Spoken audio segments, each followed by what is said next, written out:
प्यारे दर्शकों, मैं भी आपसे जुड़ना चाहता हूं और आप भी मुझसे जुड़ जाइए। चैनल को सब्सक्राइब करके बेल आइकन दबा दीजिए ताकि हम हमेशा जुड़े रहें। नमस्कार, जय श्री राधे। मैं अंकुर जोशी आप सभी का अंकुर एस्ट्रोलॉजी चैनल में बहुत बहुत स्वागत करता हूं। मेरे प्रिय साथियों, अप्रैल माह जो है वह कन्या लग्न वालों के लिए कैसा रहने वाला है, आज हम ये समझेंगे। देखिए, स्क्रीन पर जो आपको कुंडली दिखाई दे रही है, इसमें आप अप्रैल माह के प्रारंभ में ग्रहों की स्थिति को समझ सकते हैं। इसके अलावा अप्रैल माह में कौन कौन से ग्रह राशि परिवर्तन कर रहे हैं, यह भी आप देख सकते हैं। देखिए, इन सभी ग्रहों की स्थिति के आधार पर ही आज हम जो है अप्रैल माह के राशिफल को समझने वाले हैं। मेरे प्रिय साथियों, यदि आप बिल्कुल शून्य से ज्योतिष का ज्ञान प्राप्त करना चाहते हैं तो हमारे ऑनलाइन बेस से जुड़कर आप बिल्कुल शून्य से ज्योतिष का ज्ञान प्राप्त कर सकते हैं। समय समय पर हमारे ज्योतिष सीखने के ऑनलाइन बेच चलते रहते हैं। अभी फिलहाल 6 अप्रैल से ही बिल्कुल शून्य से ज्योतिष सीखने का नया ऑनलाइन बेच प्रारंभ हो रहा है। कक्षा की रिकॉर्डिंग भी आपको प्राप्त होगी। स्क्रीन पर दिए नंबर पर आप व्हाट्सएप करें, आपको जानकारी प्राप्त हो जाएगी। इसके अलावा यदि आपने अभी तक मेरे चैनल को सब्सक्राइब नहीं किया है तो सब्सक्राइब करके बेल आइकन अवश्य ही दबा दीजिएगा ताकि जब भी कोई नया एपिसोड अपलोड हो तो आपको मैसेज मिल जाए, आपको नोटिफिकेशन मिल जाए।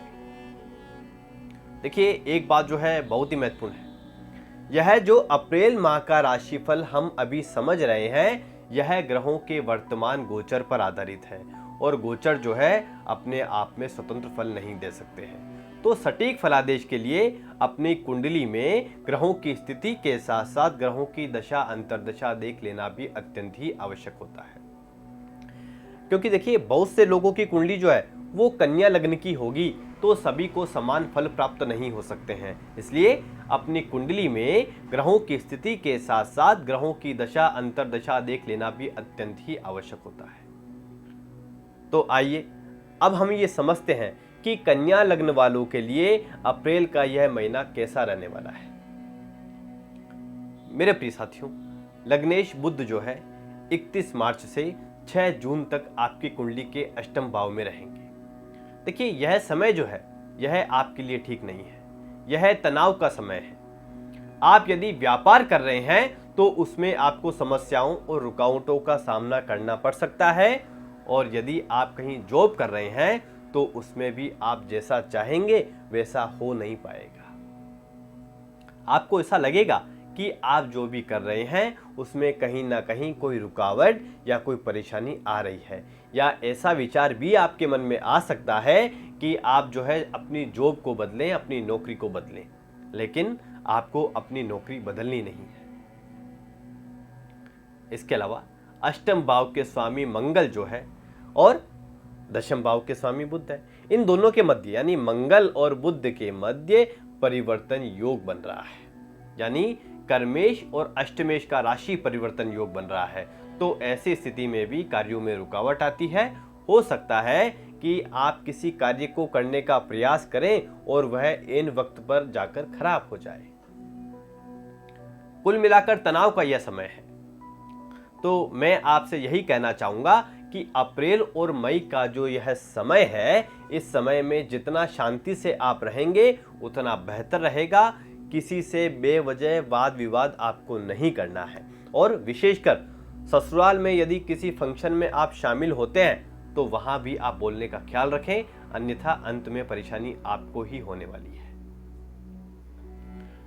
मेरे प्रिय साथियों, देखिए, बहुत ही महत्वपूर्ण बात, अपने पार्टनर के साथ किसी भी वाद विवाद को टालिएगा।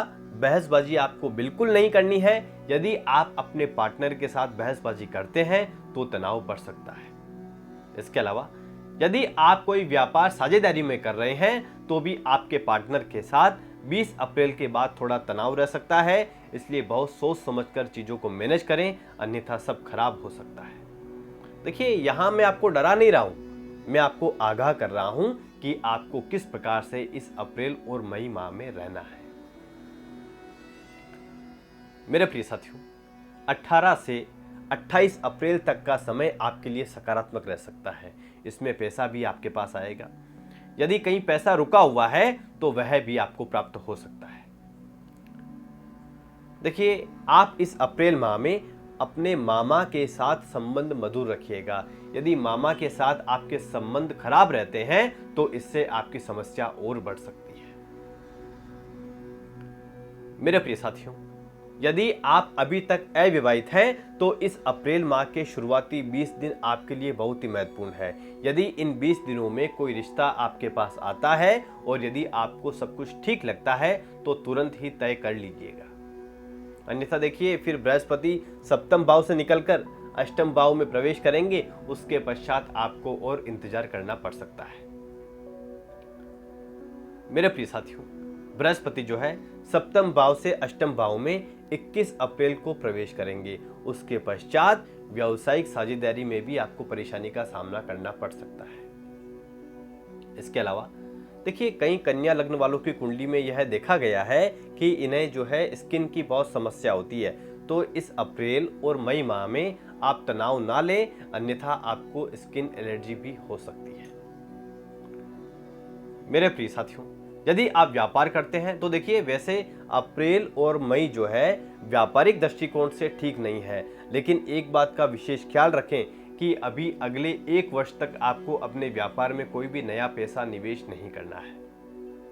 इसके अलावा यदि आप कोई नया व्यापार प्रारंभ करना चाहते हैं तो भी अभी फिलहाल आपको नया व्यापार प्रारंभ करने की प्लानिंग नहीं करनी है, अन्यथा आपका पैसा भी रुक जाएगा और आप मानसिक तनाव में रहने लगेंगे।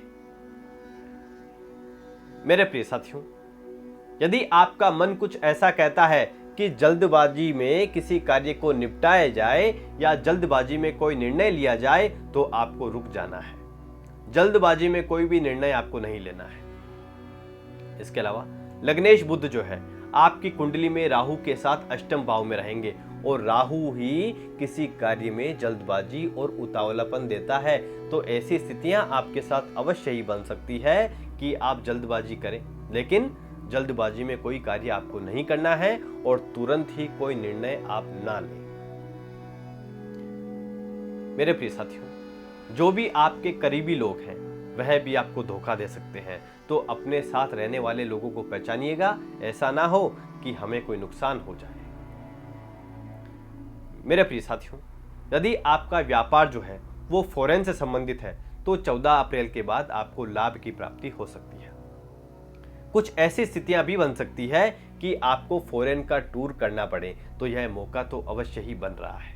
लेकिन देखिए, किसी न किसी रूप में तनाव तो आपको रहेगा, तो आप अभी से ही यह नियम बना लें कि नियमित रूप से भोलेनाथ के मंदिर जाएं और जलाभिषेक करें। और देखिए, नियमित रूप से गाय को हरा चारा खिलाना ना भूलें, इसका भी आप प्रतिदिन का नियम बनाएं। मेरे प्रिय साथियों, 16 और 17 अप्रैल को शनि चंद्रमा की युति आपकी जन्म कुंडली के 6ठे भाव में बनेगी, जिससे विष योग बनेगा और चंद्रमा अपनी ही राशि से षडाष्टक दोष में भी रहेंगे। तो इन 2 दिनों में आपको तनाव रह सकता है, चिंता रह सकती है और इन 2 दिनों में आप अपनी सेहत का भी ख्याल रखें। लेकिन एक सकारात्मक बात यह है कि यदि आपका पैसा कहीं फंसा हुआ है तो इन 2 दिनों में आप प्रयास करें, आपको आपका पैसा मिल सकता है। इसके अलावा 5 और 6 अप्रैल आपके लिए बहुत सकारात्मक रह सकते हैं। यदि आपकी जॉब नहीं है और यदि आप कहीं जॉब की तलाश कर रहे हैं तो इन 2 दिनों में आपको सफलता प्राप्त हो सकती है। यदि आप प्रेम संबंधों में हैं तो 9, 10, 22 और 23 अप्रैल आपके लिए अच्छे दिन हैं। अब देखिए, अप्रैल माह की 20 तारीख को सूर्य ग्रहण है, लेकिन ये भारत में दिखाई नहीं देगा, लेकिन फिर भी आप 20 अप्रैल को सूर्य के बीज मंत्र का जाप अवश्य ही करें। इसके अलावा अमावस्या जो है वह 20 अप्रैल को है। इस दिन जो है आप यथाशक्ति दान धर्म अवश्य ही करें और गौ माता को हरा चारा खिलाएं। प्रदोष व्रत 3 और 17 अप्रैल को है। यदि आपकी कुंडली में चंद्रमा की स्थिति ठीक नहीं है और यदि आप किसी न किसी रूप से मानसिक तनाव में रहते हैं तो इन 2 दिनों में आप भोलेनाथ के अभिषेक करें, मंदिर जाएं। ऐसा करके आप बहुत सुकून महसूस करेंगे। उम्मीद करता हूँ यह एपिसोड आपको अच्छा लगा होगा। यदि अच्छा लगा हो तो वीडियो को लाइक अवश्य कर दीजिएगा और यदि अभी तक आपने मेरे चैनल को सब्सक्राइब नहीं किया है तो सब्सक्राइब करके बेल आइकन अवश्य दबा दीजिएगा। मिलते हैं अगले एपिसोड में। जय श्री राधे, जय श्री राधे।